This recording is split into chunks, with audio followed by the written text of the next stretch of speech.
Welcome back to another exciting edition of the RECRAP here on Pointless Exercise, the Pointless Exercise podcast. I guess I should spit out the whole thing. Here to recap a scintillating Bears 31-3 win over the Cleveland Browns. Man, the Browns are not good, which is great because the Bears handled them. Actually, they could have beat them a lot worse than they did, but 31-3, that's what you're supposed to do. So the Bears are 10-4. And if the Packers lose to the Broncos, the Denver Broncos, the Bears will be back in first place, getting ready for next Saturday's big rematch against the Packers. It's Saturday night on Fox, in front of Tom Brady again. And it's not supposed to be terribly cold. It's supposed to be like in the 40s, which should make for better football than whenever. Anyway, let's get to the sponsor. Then I'm going to bitch about how great cold weather football is supposed to be, because it makes for manly men and toughness and guys who can't catch the ball and throw it. It's great. Anyway, we're brought to you today by Miller Lite. See, we're growing up in the world here with our sponsors. Mr. Bootkiss and I have a problem. I do not appreciate American football. And I don't appreciate rugby. However, there is one thing we both appreciate. Light beer from Miller. Light contains a third less calories than their regular beer. It's also less filling. But our favorite thing is the way it tastes. Quite right, Dickie boy. I'll never like your football, but I do love your light beer. Mike, I'll never like rugby, but I do love those cute little shorts. Light beer from Miller. Everything you always wanted in a beer, and less. Mr. Bootkiss. Like it. That was Dick with the perm. 1981, I think. Like, what was with guys getting perms back? Ditka used to get perms. I can't imagine them sitting there with those little curlers in their hair. Their perm. Anyway, Dick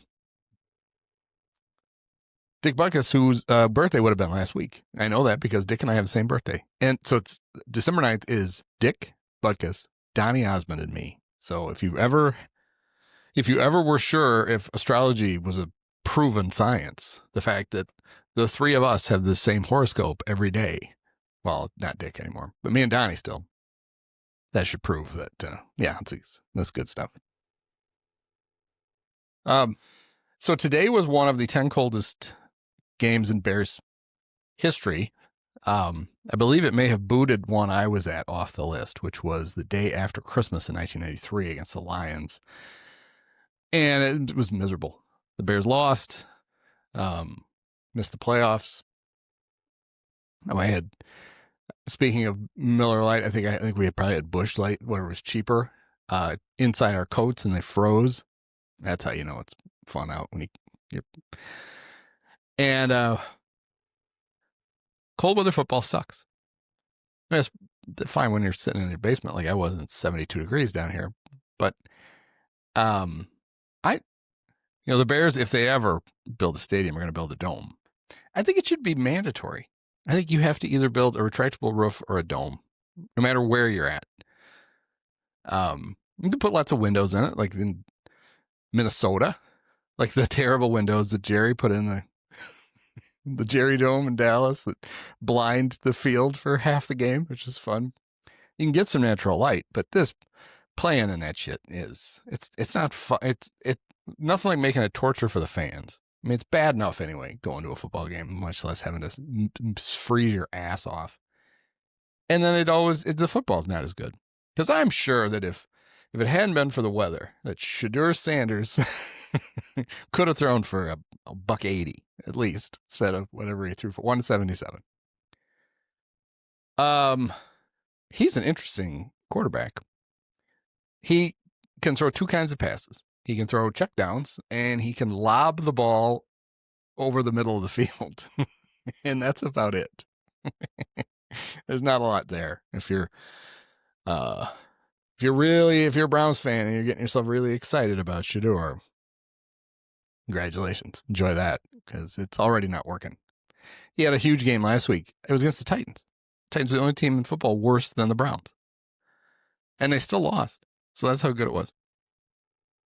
But anyway, so the Bears, they were up 14-0 at halftime. Should have been up probably 24-0 at halftime. They had a curious decision where they went for it on their, I think they were just across the 50, right? Took a sack and then gave the Browns the ball. It led to their only 3 points of the whole game. And I just think it showed that Ben was like, well, the Browns aren't going to score any points. We really don't have to worry about it. They're not coming back. Bad news when the game starts, second week in a row, the Bears lost a guy in warm-ups. What are they doing in warm-ups? They shoot and skeet at each other? 2 weeks ago, Kyler Gordon re-injured his groin in warm-ups against the Packers and couldn't play. And then Rome Odunze today re-injured his foot, and he could not play. That being a little disingenuous. Part of the reason that their game time decisions is they want them to work out before the game and see if they can get that injury loose and feel like they can play. And if they can't, then they're just going to rule them out. So I don't know in either case if they really thought, okay, this guy's 100, he's healthy, he's ready to go, and then they got hurt and couldn't play. I don't know if that was the case. I have a feeling in either case it was kind of 50-50 that they might decided, all right, it's not going to work. Kyler, much worse than Rome. At least I hope. I hope it's worse because Kyler's out for the season. I hope Rome's not. Luther Burden filled in, did a nice job, and then he got hurt. Cole Kmet got hurt on the sidelines, and he's one of those guys you can tell doesn't want to be on the ground. He tried to get up. He couldn't get up. They came over. They looked at it. He needed help for a while. They had to go all the way across the field. He gets about a third of the way across the field, and he's like, all right, screw it. And he won't let the guys help him anymore. And then he gets to about midfield, and then he starts walking relatively normally. And then the next time the Bears had the ball, he was just in. The miraculous recovery. And I was kind of thinking, because he started to look normal as he got to the sidelines, and I was like, there's just no reason to play him now, right? And he's back. Because, why not? I wanted to. I'll make it the banner, I think. Because I took a picture during the game of Cairo. Cairo was wearing a stocking cap, and when it was time to go out on the field, he would just put his helmet on over the stocking cap. It's like, what do they call those things? Guardian caps? The guys who wear the ones on over their helmets. It looked like he was wearing one under under his helmet. Like, yeah, Cairo's not going to help. He's from Brazil, right? So it's a little cold. But Brazil, I think, there are parts of Brazil where it's cold, right? I mean, that's a big country. It takes up, I know as you get south in South America, it starts to get cold. I know it's very, very, like 180 degrees from up here. I'll just flip it upside down. But he's probably not. I don't even know if I'm talking out of my ass. I don't know if there's a cold region. I know Argentina, you can get cold if you go real far south. I don't know about Brazil. I know Brazil's in the central time zone. I know that because when the World Cup was there, remember the vuvuzelas? That fucking thing.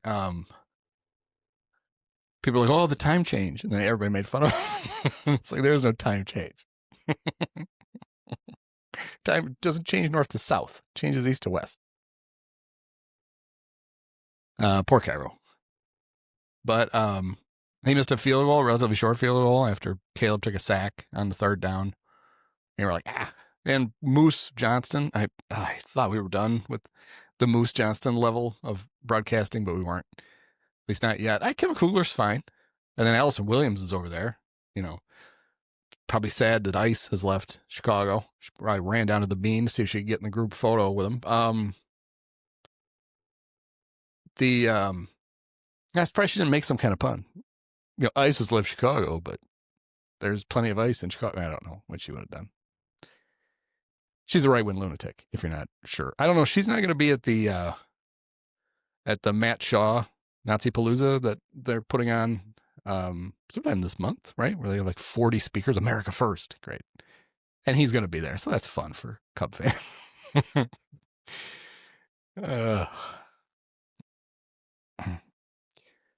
It makes him less likely that they'll trade him, probably, because the Brickets be like, oh, he's on the team.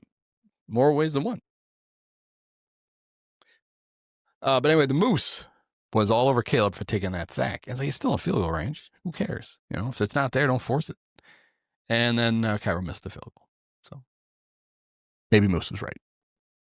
Probably not, but something. I really enjoy it. I think it should become a thing now among Bear fans is what we should be able to bet on when Kyle Monungai's helmet decal falls off.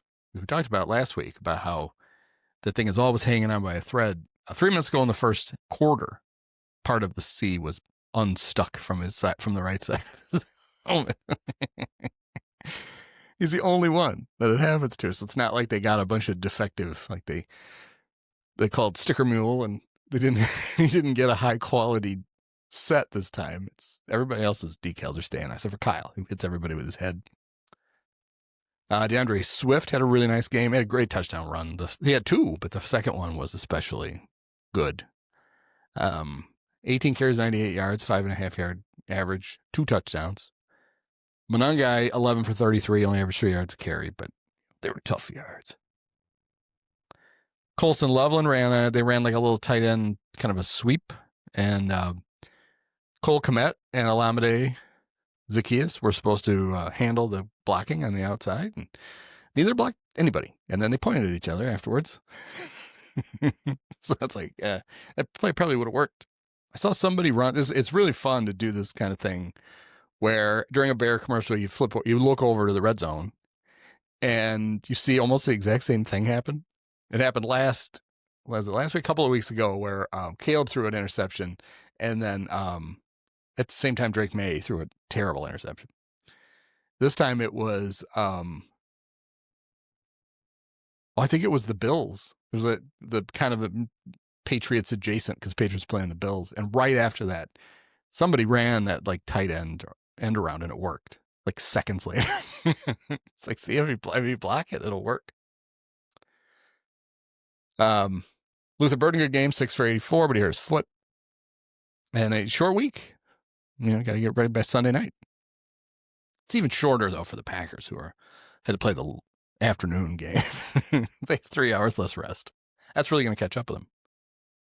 It reminds me of one of the things that when Len Casper was doing Cubs games, one of the things that fascinated him was when the Cubs would be either playing a day game on the road on a getaway day and the other team was off. The team they were going to play next back at Wrigley was off, or that team had played a day game and the Cubs were playing a night game. Len was always fascinated by the fact that the other team was going to get to Chicago before the Cubs did. As if that was going to matter for anything. But he brought it up all the time. It's one of his favorite travel things. They're actually going to be in Chicago before we are. Well, good. What is that going to mean? Anything? No. Okay, good. But EJ Moore, 4 for 69. Beautiful touchdown pass in the first quarter, right? And then that same end zone in the third quarter was one of those that Caleb doesn't do this as often. I mean, people act like he does. And wait till we'll go back over the stat we learned during the game, which was just ridiculous.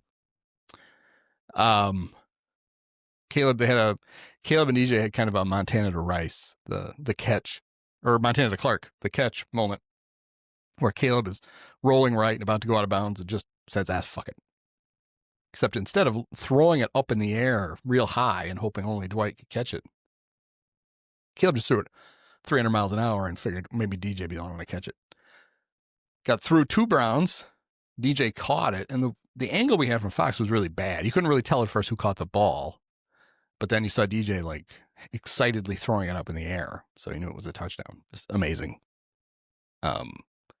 Little difference in the arm talent between Caleb Williams and Shedeur Sanders. Shedeur would have had to have thrown that up like a punt and hoped that everybody lost it in the sun except for his guy. Also, what was with Moose on multiple occasions talking about, well, this is a good chance for Shedeur to show what he can do. Maybe he could be the presumptive quarterback going into next year, but he's going to have competition with Dylan Gabriel and Deshaun Jackson. Like, does anybody think Deshaun Jackson is ever playing for the Browns again?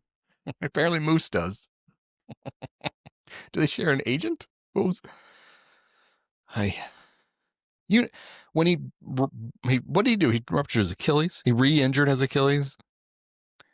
And the Browns were so excited because insurance would pay for part of it this year. That doesn't sound like a guy that's really in their long-term plans. I have a feeling he's about to hit the skids. God, what was the thing I just told you we were going to get in a minute? The stat, Caleb's stat. This was a great one. The touchdown pass to DJ Moore, the first one, was his 1,000th career attempt. And in those 1,000 attempts, he's thrown 12 interceptions. And that is the fewest interceptions any NFL quarterback has ever thrown in their first 1,000 pass attempts, ever. And yet, we continue to hear this crap about, Caleb's got to take better care of the ball and blah, blah, blah. And we talk about a lot. I don't want to belabor it. And you're all like, it's too late. A lot of the criticism of our dear quarterback that we got, and it's not just the national guys, it's some of the local guys because they're idiots, is wrong and lazy. And that's the big one, is the ball security thing. He does not turn the ball over. He didn't turn the ball over in college. He doesn't really turn it over in the NFL. Yeah, he threw an interception last week on the Bears' final offensive play. But he just doesn't throw very many interceptions. I mean, he doesn't fumble. And he doesn't take a lot of sacks anymore. So now we're left with the holds the ball too long, which he didn't do today at all. I mean, he had Myles Garrett got him a couple of times on plays where Myles was immediately throwing Ozzie Trapello into the air and blowing up the entire play. But Caleb spent a lot of the time, especially the whole first half, just right in the pocket, making everybody happy. But I don't mind. I like it when he gets run around. He gives a little scare. He limped off the field at halftime, but they shot him full of horse tranquilizer, and he was fine in the second half. Because the backup today was Case Keenum, because Tyson Bagent is sick, hanging out near Allison Williams too much, probably maybe got the COVID. So he wouldn't have played. So it would have been Case for a half, which I don't think anybody wants to see that ever. But we didn't have to. Coles Levin had a nice game. 4 catches, 63 yards. Luther could have had an even bigger game. Their drive before the half, they ended up not scoring on. He did that pass hit him right in the hands. He was already turning to go up the field, and it clanked right off his hands. One thing that both he does a lot, and now you're seeing DeAndre Swift do it, and Luther gets more chances to do it than DeAndre does, just by nature of how they get the ball. But Luther did it last week to the Packers. He did it again this week, where he will catch the ball and just he catches the ball. It's like on a comeback or whatever. He's facing Caleb, but he catches the ball, and he will pivot, and he turns hard and is heading straight up the field immediately. And defensive backs don't like that. He's coming. They want you to turn around slowly so they can try to tackle you. They don't like that. And DeAndre had a run like that where he hit the whole spun. And you see running backs spin all the time, but it was really hard. Like there was malice of intent on that spin. I really like to see that. Defensively, the Bears were very good against the Browns, who were very not. They had a good pass rush. How many sacks they end up with? 5. Although I think they get 3 on the last 3 plays. I know they got sacks on the last 2 plays at least. But pretty good pressure on Shedeur. He did have one play where he had a lot of time. It was the kind of play that the people think Caleb does all the time, apparently. He held it for 8 seconds and then just had to throw it away. 3 interceptions for the Bears. The Jalen Johnson one it's an interception, but it was basically a steal. That was a great play. So he's, and this was a good throw from Shedeur. That was kind of in his 10 to 15 yard range where he can actually throw the ball kind of hard. Maybe it was a little longer than that, but it was to Jerry Jeudy, just as Jeudy was crossing into the end zone, coming up the sideline, and couldn't really tell what happened. It looked like maybe Jalen just made a ridiculous over the shoulder catch. Then on the replay, you saw that Judy caught it, and then Jalen just immediately reached in and stole it from him before he could, you have to get 3 feet down on that, right, to complete the catch. And we learned that from the Isaiah Lively thing last week when the Ravens got screwed. Just stole it from him, and they just ran out of the back of the end zone with it, which you can only do if you catch the ball in the end zone, right? If your momentum takes you out, it's fine. Otherwise, it's a touchback. And give the ball back to Brown. I don't know if that's right. I think if your momentum, even if you catch it, if your momentum takes you straight out of the end zone, you're fine. If you turn and go out of the end zone on your own, then I think it's a touchback. Chauncey C.J. Gardner Johnson III had an interception on a nice play, and he definitely thought he was going to score a touchdown. He made a few cuts, and I don't even think the Bears scored after that one. And then the other one was who? DeMarco Johnson jumped up, batted the ball up in the air, and caught it himself. Jackson, not Johnson, his brother. That doesn't make any sense either. DeMarco Jackson, good old number 48.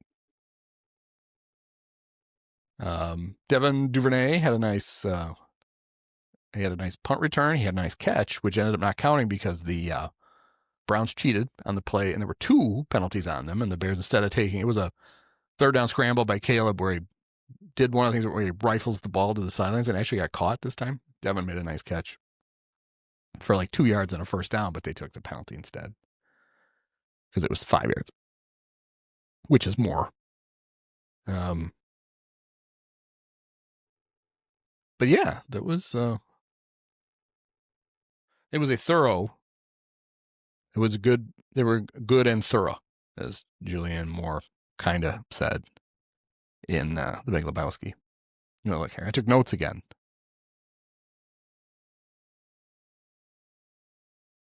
Oh, that punt. The first punt of the game where Josh Blackwell made a really nice play, and then as he's laying in the end zone, got just tempted enough to try to touch the ball and thought better of it at the last minute. And that's one of those, though, the replay wasn't, you couldn't really tell. It felt like the ball didn't move again, so he probably didn't touch it.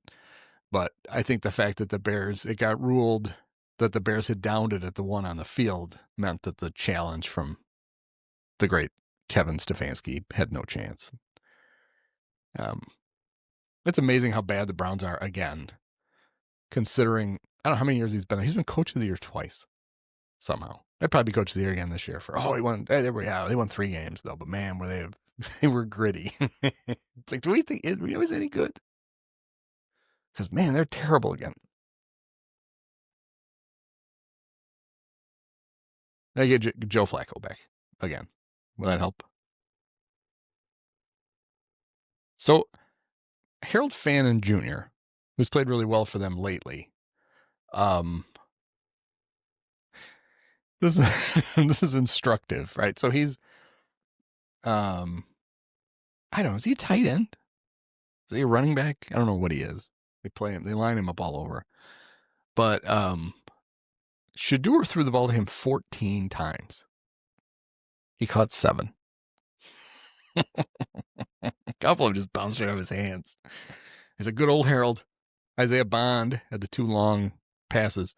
Both of them, it was basically the same throw both times. And that was just throw the ball as high as you can in the air down the middle of the field and then hope there will be no bear there, which there wasn't.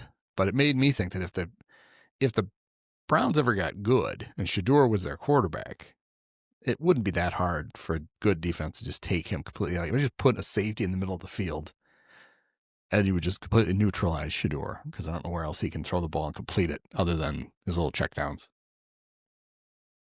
I have no problem with Shador. I thought it was ridiculous that he didn't go to the 5th round, but it's pretty clear why he wasn't a 1st-round pick. That there's very Danny Werfel, I thought. The way the ball comes out of his hand and the way that anything over 10 yards has to have a big hump in it to actually get there. The interception he threw, I think, to Chauncey was one where it's like a 15-yard out or whatever it is. He just drive the ball and he put, Jordan Love does the thing where he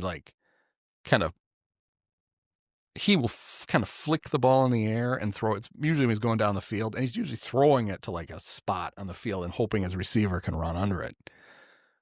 Shador is doing that, I think, to get the ball there. It's not great. But I could be completely wrong. But I'm very glad that now that the Bears have a quarterback, I can just be picky and make fun of every other team's quarterbacks.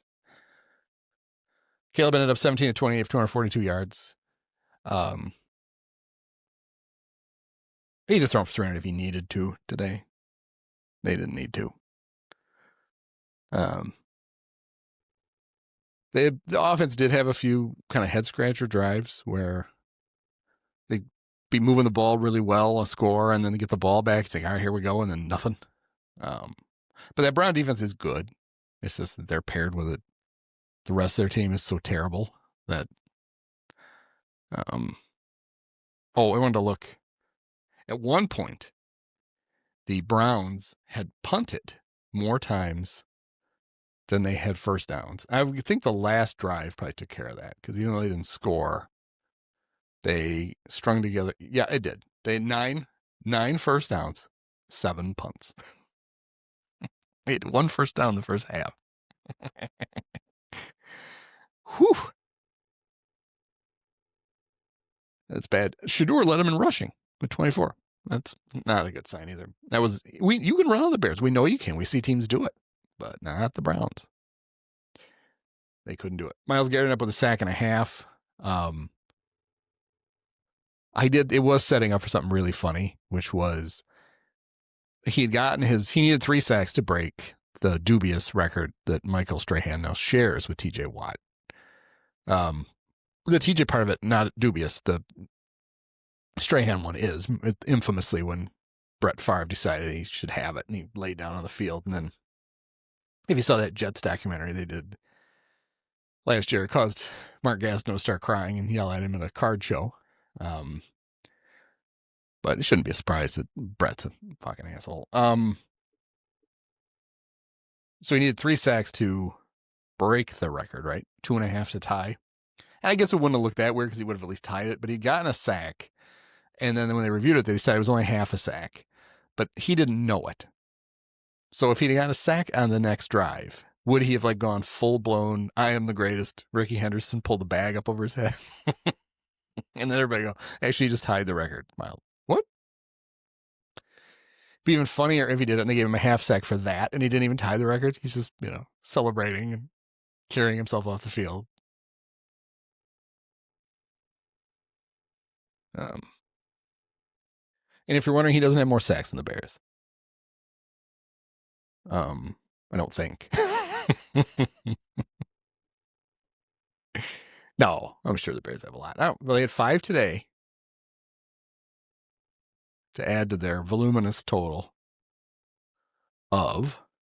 So you can't tell I'm looking this up, can you, in real time?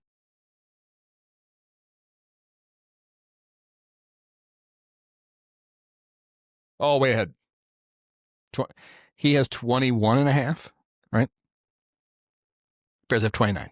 So a lot more than Myles Garrett.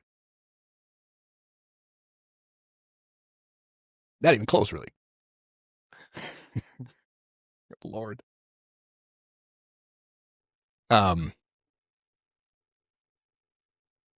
yeah, so now we can focus on what's important is the Packers. So the Bears at 10 wins now, 10-4. They probably need 11 to get into the playoffs. There's a chance they could get in with 10, but you got to have a lot of tiebreakers. Despite the fact the Bears won the NFC East this year with wins over Washington, Dallas, the Giants, and the Eagles. Doesn't count. They can get in 2 ways. They can get in with just a record good enough to be a wildcard team, or if they win the North. The all-important division record only matters if there's a flat-footed tie for the division lead, which there's not going to be because I guess smart guy would look at the standings. I guess the Lions technically still could tie, right? But they're not gonna. Bears and the Packers can't because the Packers have that tie. I guess the Bears could go. They could tie either the Lions or the Niners just to make it weird. But that tie screws everything up. Although hopefully it'll cost the Packers the division because that would be great. They deserve it. That should have been a loss. They should be As we do this, they should be 9-4, not 9-3-1. They got lucky that when Love hung onto the ball too long on the final play, what should have been the final play of overtime, when he finally threw it away, he hit a Cowboy in the back with the ball.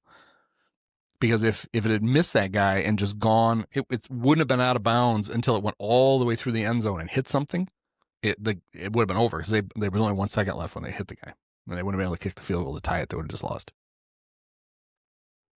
Oh, yeah, the Lions could still tie. They're 8-5. Playing the Rams as we record this. But if it's a Packer-Bear tie, then the chances are there's going to be a half game difference. So we don't have to worry about the tiebreaker. The Bears are 1-3 in the division. Is that right? That sounds right. Last year, the Bears were 1-5, which is terrible. So were the Packers. Packers made the playoffs. That's how important your division record is. It's only important as a tiebreaker. It doesn't matter anywhere else. They should do something to give it some weight. I don't know what. Actually, I really don't care. Yeah, but we'll see. It's tough to do an in-depth preview of the game Saturday until the Packers are done with the Broncos. Not doing one anyway. But yeah, that was a good game. Nice to see the Bears come out and basically take care of it. When the Bears got a 14-0, game's over, right? Like the Browns weren't going to score 15 points if you left them alone in the stadium. And then they didn't. The Bears didn't leave them alone, but they only got 3 points. And then they got a little. It never got to the point where you were worried. It got to the point where you're like, oh God, if this happens, then we'll have to get worried. It was always a step away from worrying, and then it never got there. And then when I felt like when the Bears scored the third touchdown on that Caleb's ridiculous throw, that was it. We didn't have to worry about it at all. Which was nice that the Bears have taken care of business. If they lose to if they beat the Packers, then we just declare going to the playoffs, no matter what. I'm going to hand out the T-shirts. If they lose, then they're going to have to beat either the Niners or the Lions. Neither are impossible. In fact, I think the Bears are certainly as good as either of those teams. But you'd like to not have to worry about it. You'd like to just be trying to win games for fun at the end, not to try to still get into the playoffs. But I think there is still a misconception about this team around the league that they just got lucky for a long time. They didn't really get lucky. Most NFL games, they're supposed to be close. The NFL designs these games to be close. And then the good teams make big plays at the end and they win them. And that's what the Bears did. They earned where they're at. And since the Steeler game, and the Steelers aren't that great, but they're not bad. The Bears look really good. They beat the Steelers pretty soundly. They handled the Eagles with very little problem. And then after a rough first half with the Packers, they beat the shit out of the Packers in the second half last week. And then they did exactly what you're supposed to do with the Browns. They beat them 31-3. So they're in a very good spot. And it'd be nice to get Rome and Luther back for this game. But if not, my boy Jade Walker, I'm sure, is ready. God. God help us if that's the case. But anyway, get your rest.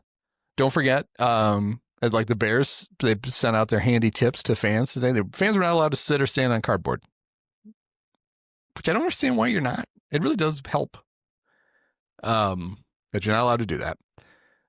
You can get dehydrated in the cold as much as you can in the heat, and that's true. People don't act like cold weather cramps are a thing, but they are. And then they were selling like $40 hot chocolate. The proceeds going to the McCaskey family Christmas fund. Don't have to worry about it coming up on Saturday. The forecast is for mild weather if you're going to the game. But get your sleep because it's a short week and you need to be ready to root. And we can't have you be off. Bears haven't beat the Packers at home since when? I don't even want to give it a thought. But it's been a while. Fuck that. That needs to end. That should end Saturday night. All right. We will see you then again Saturday night.